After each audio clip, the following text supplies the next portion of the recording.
Welcome to Broadway Corner with Ashley Ha, where you can hear your favorite performers talk about how they got started, their careers, and everything in between.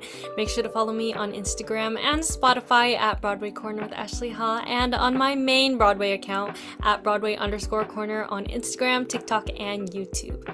Thank you so much for listening. I hope you enjoy. Hi everyone, welcome back to Broadway Corner with Ashley Ha. I am so happy you are here, and this is a very special episode. Today we're chatting with someone I've already interviewed twice, but since he is just so incredible and doing so many amazing things, we obviously have to catch up a bit more. So you've seen him on Broadway in shows like Merrily We Roll Along, Amazing Grace, and Off-Broadway in Little Shop of Horrors. It is the insanely talented Evan Alexander Smith. Hi Evan, how are you doing today? That was such a sweet introduction. Thank you so much. Great. I'm so happy to be here with you. Yeah, so happy to see you too. It's been a little bit, but I'll read a little bit about you and then we'll head straight into questions. So, Evan is a classically trained, award-winning Canadian actor and voiceover artist. He was born and raised in Toronto, where he studied at George Brown Theatre School before starring in the original Canadian company of the Toxic Avenger Musical. His performance earned him a Dora Award nomination, and he won a Gemini Award for his contributions to a documentary that followed the show's journey from rehearsal to opening night. He spent 2 seasons at Canada's prestigious Shaw Festival, starring in productions of Ragtime, His Girl Friday, Guys and Dolls, and Lady Windermere's Fan. Evan moved to New York City in 2013 and made his Broadway debut in Amazing Grace. He went on to star in the national tours of The Play That Goes Wrong and Dirty Dancing, and most recently appeared in Off-Broadway Michael Mayer's acclaimed revival of Little Shop of Horrors, where of course is where we met. Or not really, but where we reconnected and then continued talking. And then Evan is currently performing on Broadway in the critically acclaimed revival of Stephen Sondheim and George Firth's Merrily We Roll Along as Greg from Paramount, while understudying Franklin Shepard. And he also loves pizza and dogs. So, hey Evan, that's a little bit about you. I'm so happy to have you here, and it's been forever since I've seen you, but I'm really excited to talk to you today about Merrily We Roll Along. I mean, since the last time I saw you, you finished Little Shop. Now then you went into rehearsals for Merrily, started Merrily, got extended in Merrily, and I mean, just being busy, being in a Broadway hit. So, how are you? Great. I'm so great. I truly can't complain. It's been I mean, I like what a blessing of a whirlwind couple of years since the pandemic. I mean, I think we all in the business were really terrified about what theater and Broadway would look like when we were sort of coming out of it, and I just feel so lucky that I've been able to, work on two incredible productions that I'm really proud of, that have, kept my dog fed for the past couple of years. So I'm really great, really really happy. Yeah, no, it's so I'm when you see people that you like and respect and think are just amazing succeed, I think it's truly the best thing ever. And to see you go from Play That Goes Wrong, and when I saw that the first time in 2019, and then to see you again in Little Shop, and then now in Merrily We Roll Along, it's just the progression of that to see is just really cool. I think for me as a fan of yours, because it's you're doing all these incredible things because you are an amazing person and just one of the kindest people. Is it because you're Canadian? I mean, I always tell people I think the stereotype is for the most part true, but I've met some mean Canadians too. So, Yes. No, my aunt's Canadian, so I'm Oh, you know, nice people. And so let's talk about Merrily. I mean, it's a show that was a flop in the 80s, I believe, and just it's getting this new life on Broadway, first in London, then I heard it was actually in Boston too. They did it at the Huntington, which is where I go to see theater now. And then now to Broadway. And so it's really cool to see that progression as well with the show. And I mean, the reason that I watched it on YouTube, the free version, the less expensive version to see, was because I knew I would be talking to you, and I was like, okay, shoot, I need to actually watch the show now. And then I just, of course, fell in love with it because how could you not? And so How did you ever get to be here? I mean, like all of the like everything in our business, there's a super long story version of it, which is, a relationship that I built over many years with our casting team. And the short story version of it, which is I saw on I think it was Kelly and Ryan at the time.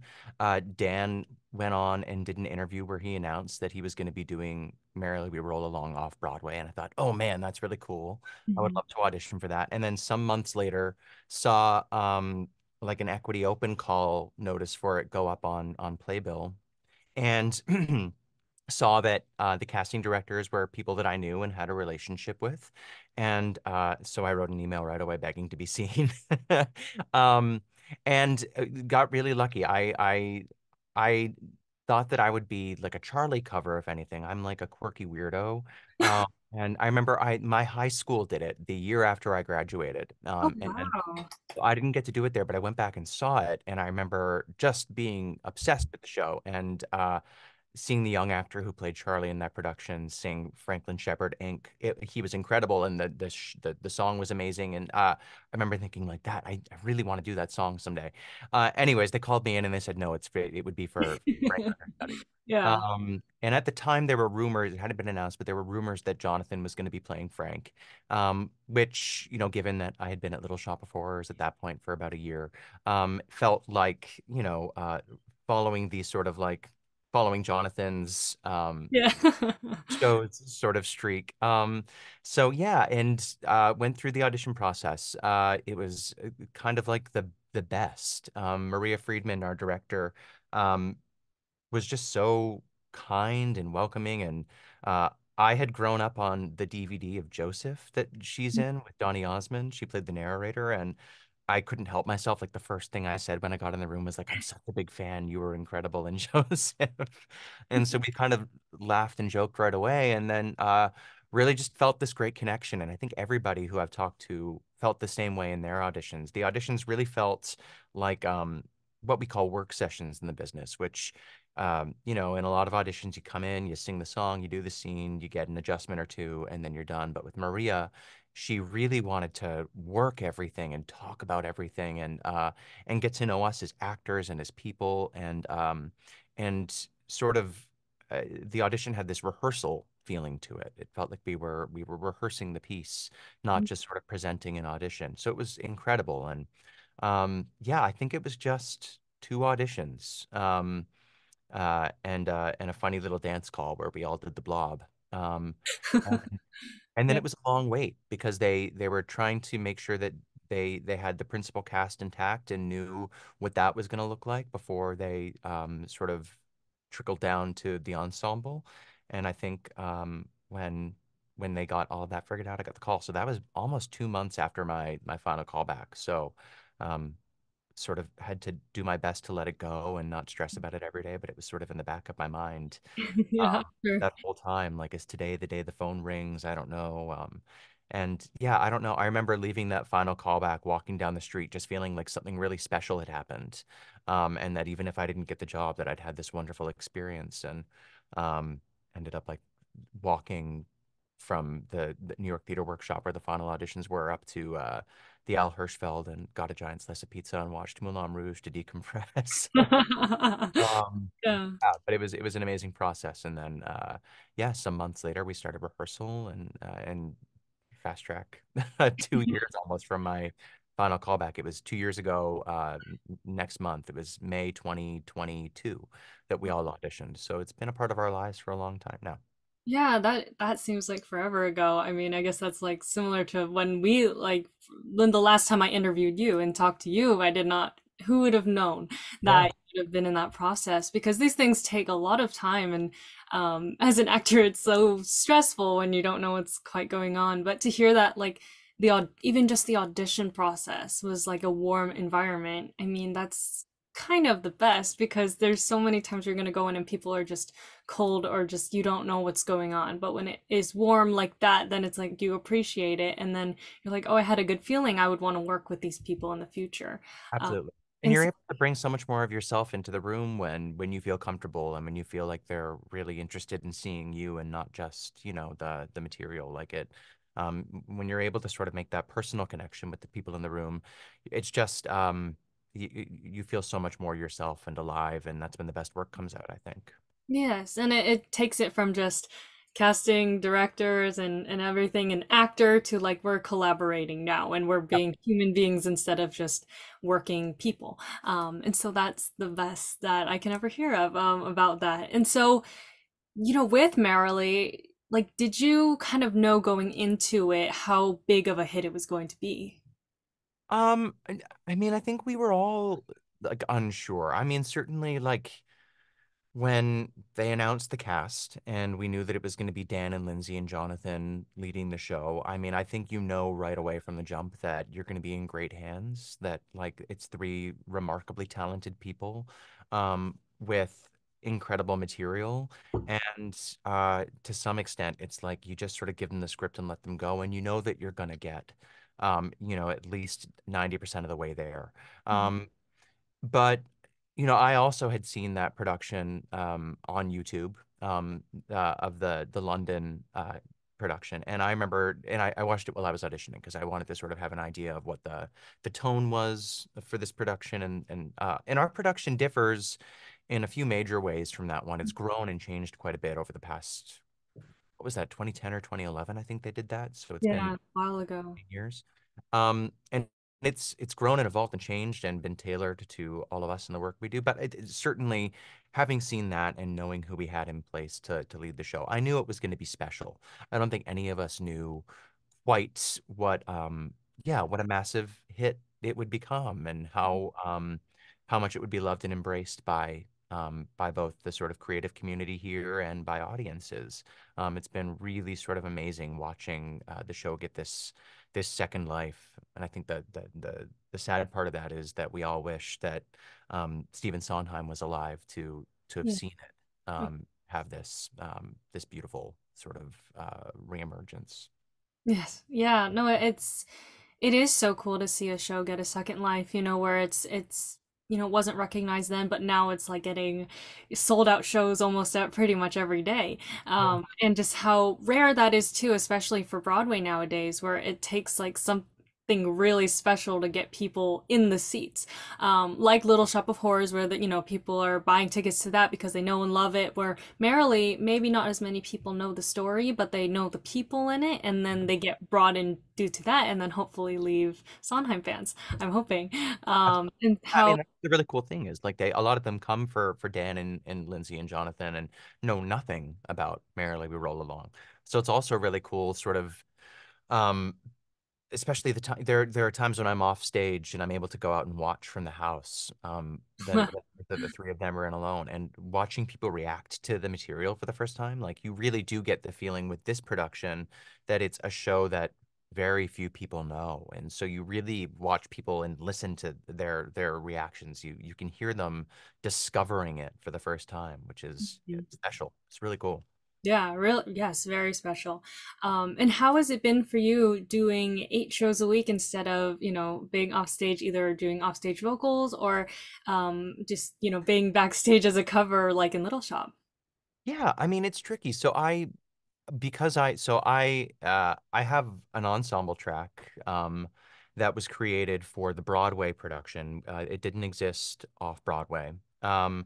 And I'm what's called a partial swing. There's me, and there's a female identifying counterpart who and each of us, we're on stage. We have these tracks that can be cut if we end up in a coverage situation where we need all the bodies that we can get available.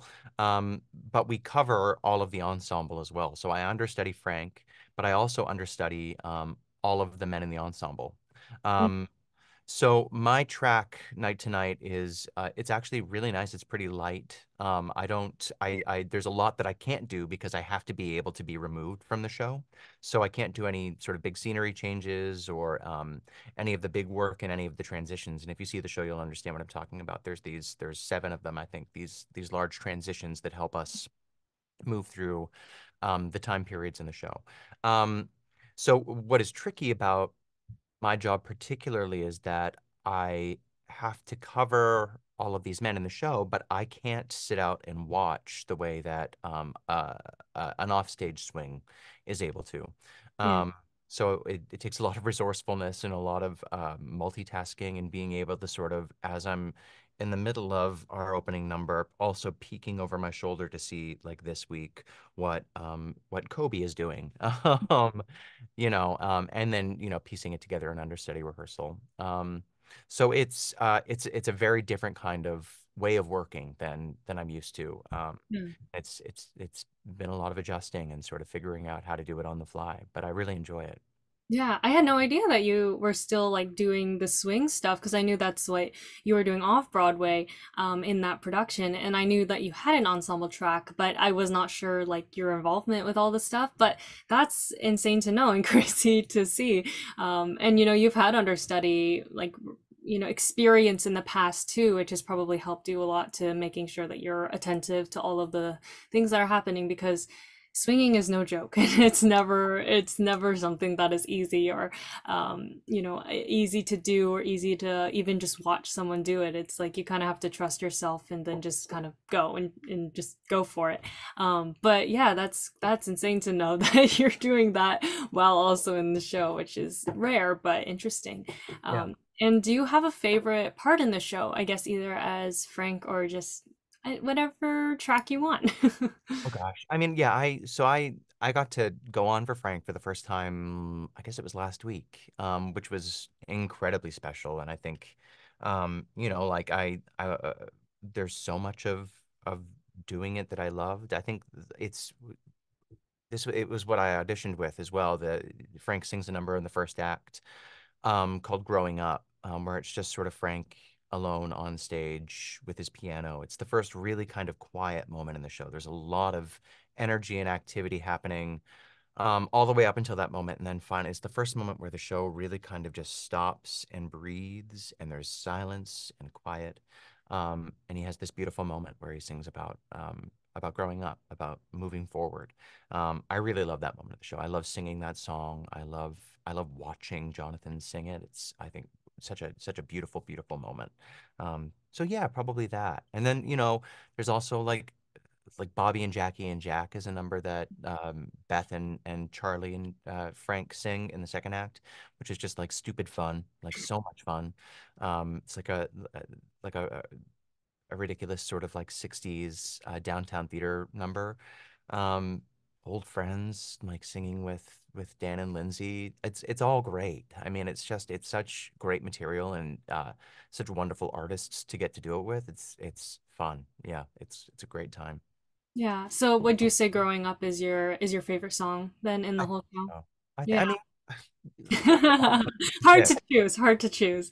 But I love singing growing up. I think Franklin Shepard Inc. is like one of the like most incredible like musical theater numbers ever. It's like this gauntlet of like patter song, storytelling. I don't know how those actors do it. The actors who play it and who cover it. It's like I think it's incredible. Mhm. Not a Day Goes By, like one of the most beautiful musical theater standards ever written. And that was, I think, the one song I knew from Merrily before I auditioned, and I'd seen the show in high school, but that Not a Day Goes By is the song that like all of the big Broadway divas have sung in their concerts and stuff. Yeah. It's a gorgeous, yeah, I love getting to sing that with the actresses who all play and cover Beth in rehearsal. And yeah. Yeah, no, I think all of the music is beautiful and I have been listening to it a lot since watching the show on YouTube. It's just been on a loop in my brain. And do you have a favorite like backstage moment that maybe you share with like a certain cast member every night or just something that you do for fun backstage while you're not performing? That's a great question. I mean, I love we all love the kids in our show. They're like the sweetest little boys in the world. And a lot of the time they'll come poke their heads in our dressing room and like because with the ensemble in the show, we have quite a bit of time off because so much of the show is just our stars. And then we'll pop up for a group number or for a transition number. But a lot of the time is like us sitting around downstairs, like making jokes and watching football.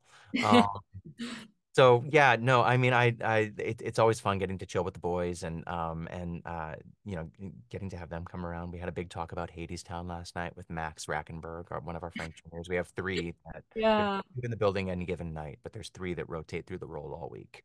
Yeah. Um, so it's always fun hanging out with them. Yeah, I don't know. I just it's a really fun kind of social show because we're backstage together, just hanging out. You Mhm. know, I really love our dressing room and the fun we have down there.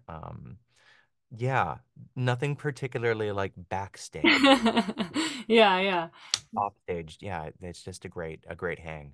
Yeah, no, I mean, I've seen the photos from like backstage and whatever, and it just seems like such a warm environment. And yes, the kids are so cute. They're so adorable. And I love watching like on social media, they each have like their own Instagrams or whatever. And I'm like, yes, these little child actors are doing so well. That's parents. Like their parents are around before and after the shows, and and are always like we're always interacting online and stuff. Yeah, it's like they come from great families as well, and I think that's important. You know, it's I think when if you had really sort of scary, stereotypical stage parents, it would be very different. But they're all lovely. So. Oh, that's great. And for you, like every night when you are leaving the stage door to go home to your wife and your dog, what is it like leaving? And how have you kind of like, do you just go straight out or like, because I think I told you I went by one day and it was just like the craziest thing I'd ever seen. And I like had no idea what was going on. And just to be in that environment where like Little Shop was maybe a little bit more chill, like people are now lining up more and more, but just to leave that stage door and to see the love that the show is receiving, what is it like to experience that? I mean, it's really cool. I will say, like for the most part, the uh, the nature because of the nature of the show that it's so star driven and that so much of the show is the three stars. Um, uh, we're able to be pretty anonymous when we leave the stage door of the ensemble. Most of the time, people don't know who we are. And so the way our stage door works is typically with the stage door, there'll be a barricade that sort of surrounds the door and runs down a length of the sidewalk. And the audience members who want to stick around, they hang out on the other side of the barricade. But with us, we sort of have the kind of if you can imagine the opposite of that, where the stage door is open, the actors can choose to, you know, go down the street or walk down the line, and the audience members who've stayed sort of hang out behind the gate in towards the wall, and you have to show your ticket for proof of entry, your proof of purchase to enter. So it's you can stage door or not stage door. Most of the time now, I think the ensemble does not stage door because people just are not typically looking for our autographs, and they're there for our stars for the most part. It's really cool seeing people stay. I typically I cut right out and head to the subway.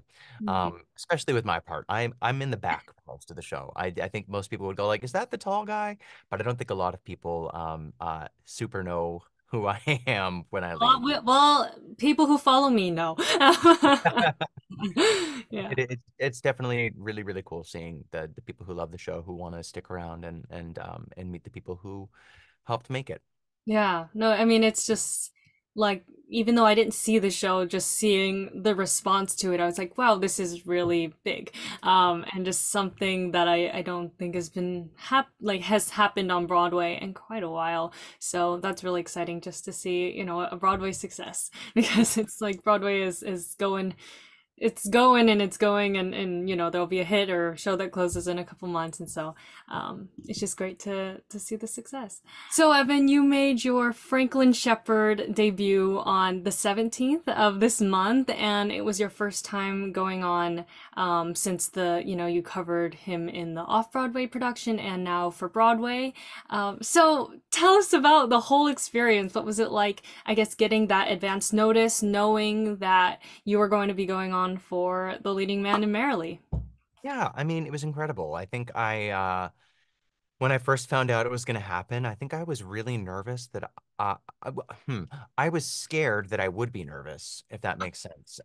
Yeah. Even though I've been working on the show, you know, by myself for 2 years, and had, rehearsed the show, plenty between off-Broadway and this year on Broadway. Uh, it's still scary, taking on that kind of monumental of a role and a task for the first time. Um, and so I was, scared to invite people. I didn't want to know if people were coming. So I put up feelers to my friends, but I said, if you're going to come, maybe let my wife know, but don't let me know. I don't want, um, because I think, yeah, I was just nervous that if I got too worked up about it, that I wouldn't sleep and that I'd have a bad show and all those sorts of things.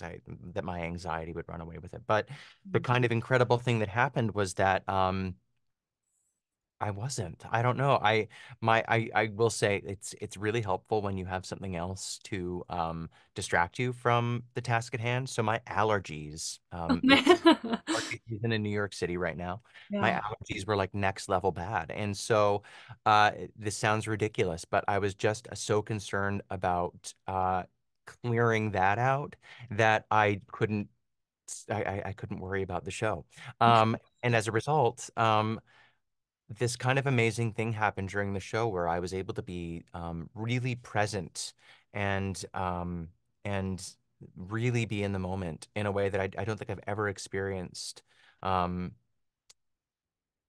uh, going on for an understudy role for the first time. I think so much of, and it again, I think having covered the role for so long now helps definitely, but I've understudied quite a bit now, and I think my experience often going on for the first time is you're kind of working through a mental checklist of, am I taking this note for that the associate gave me last week in rehearsal? Have I done this? Do I have the right prop? Am I putting this in the right place? It just feels like so much of it um, is carrying out specific actions to get through the show without messing up for anybody else. Yeah. And I was really able to, when I was on for Frank this time, just um, live in the moment. And I think part of that is the incredible support I had from our company and from, like Lindsay and Dan and Crystal and Katie and Reg, the principals in the show, the way they sort of lifted me up and carried me along.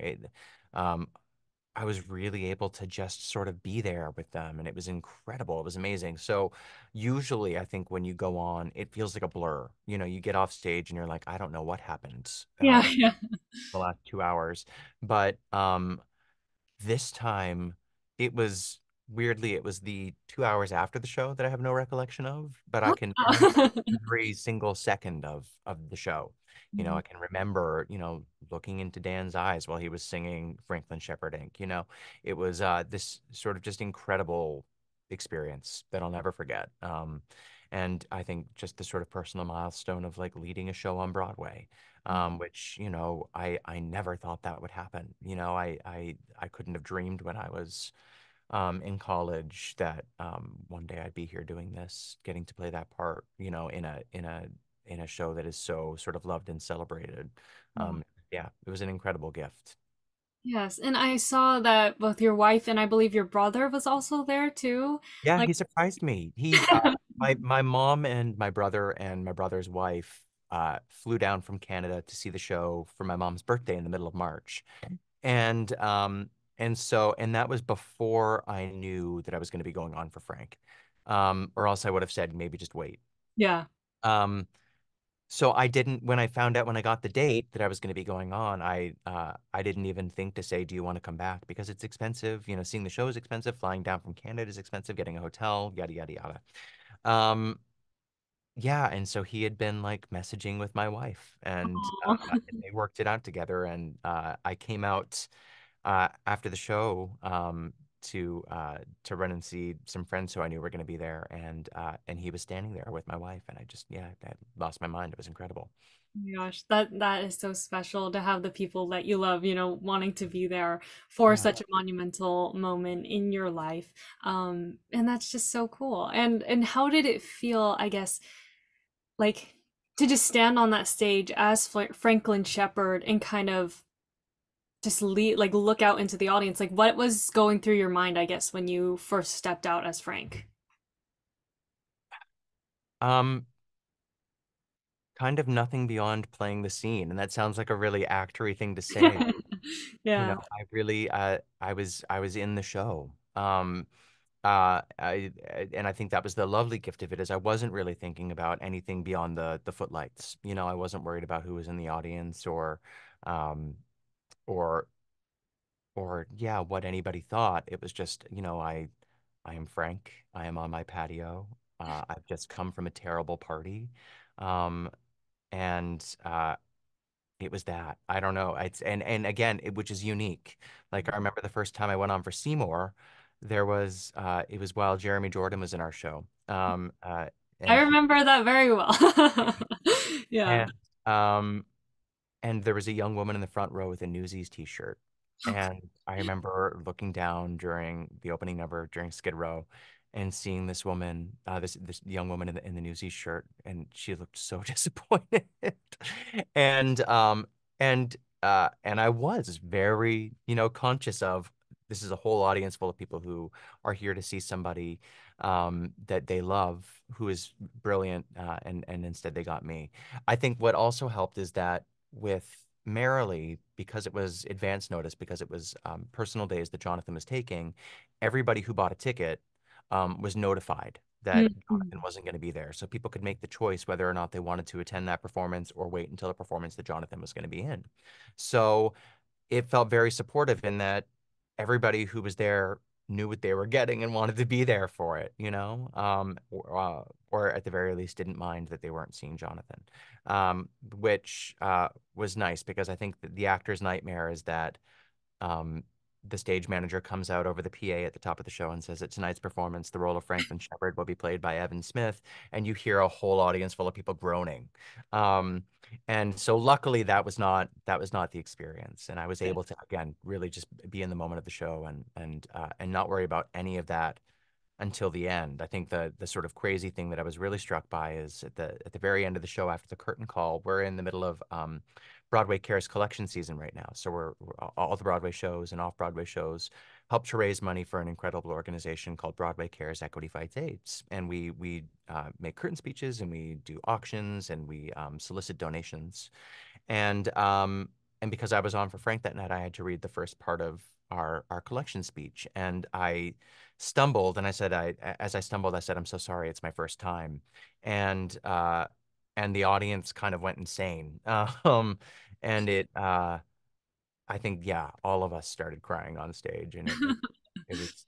Uh, Yeah. Ridiculous and amazing and special. And I think that was when it first hit me that like, oh yeah, this is an audience full of people. Some of them are my friends, some of them aren't. But like, wow, look at all these people um, being so sweet and supportive. So Yeah, and I think as like theater people, if the audience is filled with theater people, it's like we always want the understudies hopefully to succeed and do well, and to see someone probably like you just stepping up there for the first time and just being probably like so amazing, I'm sure, in the role. It's just you just clap. Like I remember it's like, even when I saw you in Little Shop and like maybe, Christian was making you laugh too much in the dentist scene, and you're like, there's like one moment I can remember very distinctly where you just kept turning away to laugh, like over and over again. But like everyone in the entire audience just kept clapping for you guys, and so did I, of course. And it's like we want to see you succeed, even though just always. And so I'm sure it was like, I guess similar but not really, and the same sense with Merrily, where everyone just wants to support you as much as they can. And if it was not on a weekday, I'm sure I would have tried to be there. I was so bummed. I was like, shoot, it's on a Wednesday, dang it, in the middle of the week. And in attendance policies are strict here at Boston. So, but I'm glad that there's so much videos and stuff of you at the curtain call and stuff, and to just see. And someone may have also sent me an audio, so I may have heard that, just maybe, which I'll tell you about later. But yeah. So like it's again, it's nice to see nice people succeed. I believe is just always the best, and so I could not be more happy for you. And since Frank is like the complete opposite of Seymour, and you even said earlier that you thought you saw yourself more in Charlie, like, just how did you find your version of Frank as an actor, and how did you like adapt to the role so well? I think well, partially is like when you watch somebody like Jonathan inhabit the role, like to some extent, I think maybe there are some people who understudy who really feel a pressure to make it their own, and I think that's a great thing. I did kind of feel like, I mean, it helps that I think Jonathan and I have a lot of very similar qualities. Yeah. Oh, I have definitely. Yeah. parts that I've been lucky to play for the last couple of years that he originated. Um, to some extent, it's like I just have to follow the template that Jonathan set, you know? Um, uh, I don't it and when in talking about it with Maria, our director, I remember one time she told me, she said, vulnerability is your secret weapon. She said, you don't have to add anything onto what you're already doing. She said that oozes from you easily. And she said something too. She said, when you smile, the whole room lights up. And that's really what Jonathan found as Frank as well. As the first half of the show is really uh tough. It's a lot of really tough subject matter, and Frank going through a really, really hard time. Um, and I think what I tried to remember as I was doing it was that it doesn't have to be not me. What happens to Frank at the beginning of our show, which is because our show is told in reverse chronological order. It's the end of the sort of timeline. So Frank is 40, and he's at a party at his mansion in Beverly Hills, and he's surrounded by all of the worst people in show business, and he's terribly unhappy. He's lost the people most important to him in his life, um, and uh, and my job as an actor, it's not that difficult to imagine what that would be like. And sadly, I am, closer to 40 than I am to 20 now. And I, I, I, I just had to remind myself that it's not that much of a stretch. I've gone through periods of my life where I've been really unhappy as well, and it's just tapping into that Mhm. instead of sort of trying to throw on this like I'm a jerk in Hollywood thing. It's like no, I'm just a guy in the entertainment business who is experiencing great loss. Yeah. And then working from there, I think that uh, the best part about the second half of the show is we always talk about Frank and Jonathan as Frank being this kind of golden retriever um, for the second act. He is there to lift up and support his friends and um, and nudge them on and that I is just so much fun. The whole second act is all smiles and it's all support. And yeah, so I think all to to to make this answer short and to directly answer your question, I think it was just not about stretching too much. It was just about bringing as much of myself to it as I could in the given circumstances.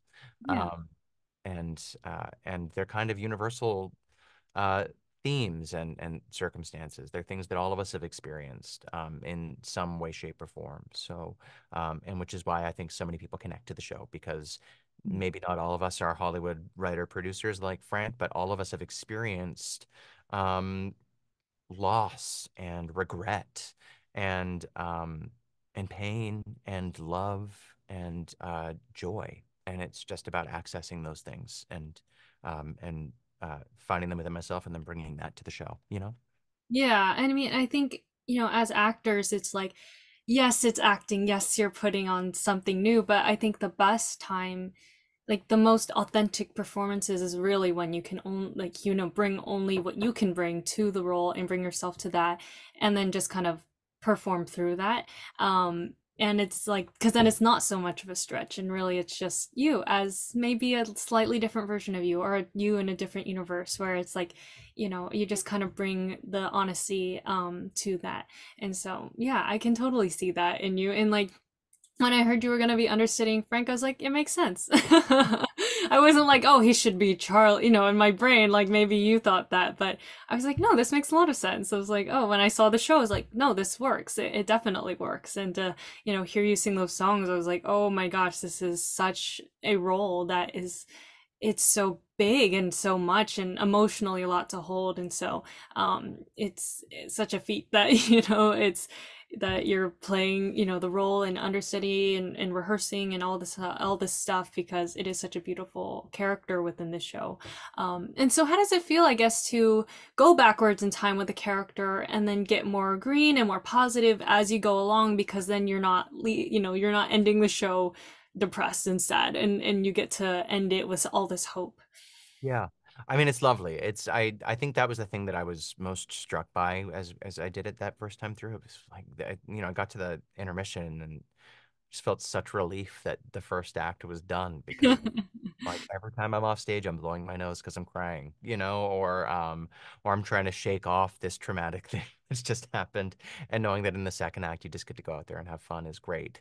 And yeah, like you said, ending on that optimistic note in our time, I think what was really special about that. So in my audition for the show, I had to sing "Growing Up," I had to sing "The End of Our Time" as Frank, and I had to sing a little bit of the prologue, the opening number. But so much of the time we spent in my final callback was that rooftop scene, that final scene with Charlie and Mary singing Our Time.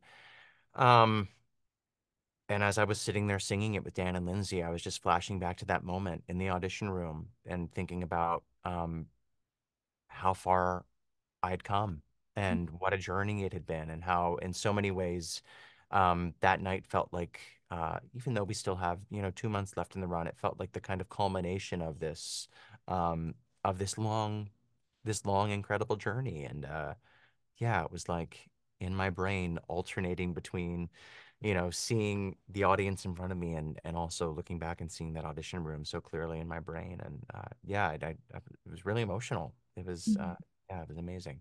But Yeah. yeah, getting to play Act Two Frank is just lovely. Yes. To, Yeah. to tap into what it felt like to be 20 and at the beginning of a career in theater, and the joy and the optimism and the hope is yeah, it's really great. Yeah. And do you feel like you had a moment maybe when you first moved to New York or when you first started acting that you kind of felt that exact optimism and just outlook on the world? Yeah. Yeah, absolutely. I mean, graduating college in Toronto, it was, yeah, you feel like the whole world is open and available to you, and you don't know what it means to to have have to slam on those doors yet, like they sing about in opening doors, to try to bang your way through. And yeah, it was you. I think we all feel that way when we're young. It's just the world is your oyster, and I think that doesn't have to change. But I think as we get older, we do get more cynical, and our experience maybe hardens us. Um, and I think it's great to be able to connect back in with that feeling of being a first timer, of Yeah. of um, of being brand new and fresh to something, and having hope and optimism. Yeah. Um, yeah. Yeah, no, that's a beautiful answer. I mean, I guess I'm not quite there yet. I'm like thinking about it. I'm like, oh shoot, wait, no, I'm not that far into it yet. Whoops. Okay, it's over. Um, but it's just, yeah, I guess it is sometimes, you just have that hope for the future, and then maybe it gets crushed a little bit as you go on. But it's like you hopefully keep rediscovering that as you go through your life. I think especially as actors, it's hard when, there's a lot of no's and a lot of doors being slammed in your face, or just not, the opportunities aren't quite presenting themselves to you. But just trusting that, there will be a time, and our time, I guess, uh, just finding the truth through that. And so I think it's such a beautiful show for just really reflection. And those are my favorite kinds of shows, of course.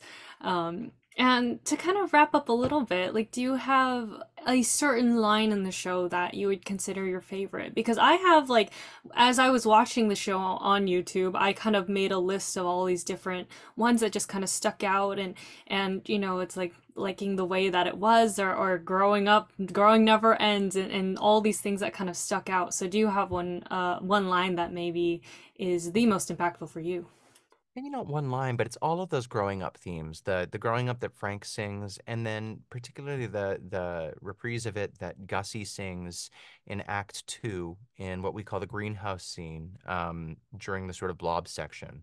Um, she sings, yeah, about, again, that same thing we're talking about, how I wish I could pull up the lyric right now, but it's about the experience of taking it easy on yourself as you climb, that things take time. You have to be patient. And we start out, we think that we're ready to take on everything, but things take time and we have to go slow. We have to be kind to ourselves. We have to accept the journey. Um, yeah, I'm more in love with those ideas, I think, than any particular line in the show. But that's again, as I sort of try to connect with that, beginner mindset that I think is so important in approaching the work and trying to always key back into it's those lyrics that I really sort of connect with. Yeah, no, and I especially love how at the end, before I guess like right at our time, Frank says like, "What a time to be alive," and just kind of that idea of like, yeah, okay, we're living in a time that is special and it's great and it's right now, and like appreciating that because you never know where you're going to end up, and knowing that there's going to be bumps in the road, but that there's always going to be, your destiny, I guess, in a clear way through it.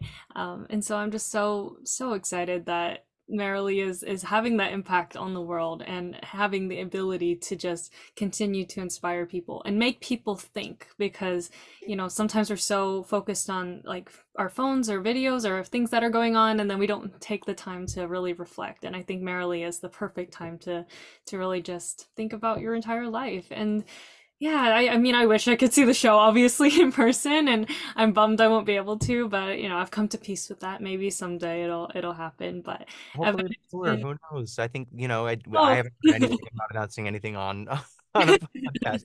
But I do hope that, yeah, beyond this run, that there is a life for the show and for this specific production, so that more people, across the country can get to see it and get to see Maria's beautiful work and yeah, Steve and George's. I think it's a wonderful piece that I wish more people knew and that I hope now more people will have the opportunity to.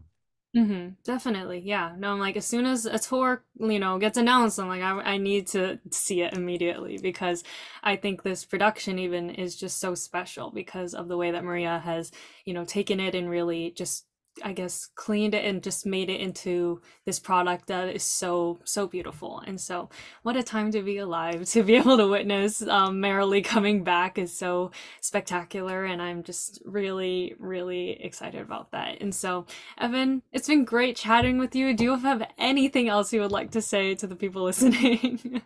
Oh, just thank you so much for having me back. It's always such a joy to speak with you, and yeah, I for all of you who are listening, who are maybe at the younger Frank end of things, just keep going. Like it's a journey, but it's fun, and never forget what it's like to be starting out and to be a beginner, because I think so many more of us could benefit from remembering that feeling. Mhm. Thank you so much for having me and for having the opportunity to to ruminate on so many of these ideas and say them out loud for the first time. Yeah, no, it's always a blessing to have you, just getting to chat with you about all your different endeavors. Seeing you go from show to show to show has been so interesting and so cool to just watch. And I could not be more happy for your success. And if you don't go on as Frank and at all throughout the run, like that would be really sad. But if it happens, make sure to go see Evan if there happens to be a date that Jonathan wants to take a personal day. Maybe he's just gone too long. You never know, I guess, with the with Jonathan Groff. So we will definitely have to keep following you. And if you want to follow Evan, I think your Instagram is I am Evan Smith. And anything else we should look for you on to keep following your work? No, no, just I try to be active on, on Instagram particularly. I'm not on really on I'm on TikTok just for dog videos. I don't post anything, and I don't I you know, I'm on X, but I don't think anybody should be on X anymore anyways. Um yeah, no, I my website is www.evanalexandersmith.com if you want to read more about my work and what I've done and look at pictures of me in funny costumes. But otherwise, yeah, you can find me at Instagram. Yeah, and make sure to follow Instagram for Evan's dog as well, Phoebe. So cute. But thank you so much, Evan, for being here and just chatting all about your journey with Merrily. Thank you to everyone listening. I'm so excited for just the future of Merrily We Roll Along and this kind of resurgence of just the show coming back and making an impact. So thank you so much for listening. We'll see you next time. Bye. You've been listening to Broadway Corner with Ashley Haw. Thank you so much for tuning in. I'll see you next time.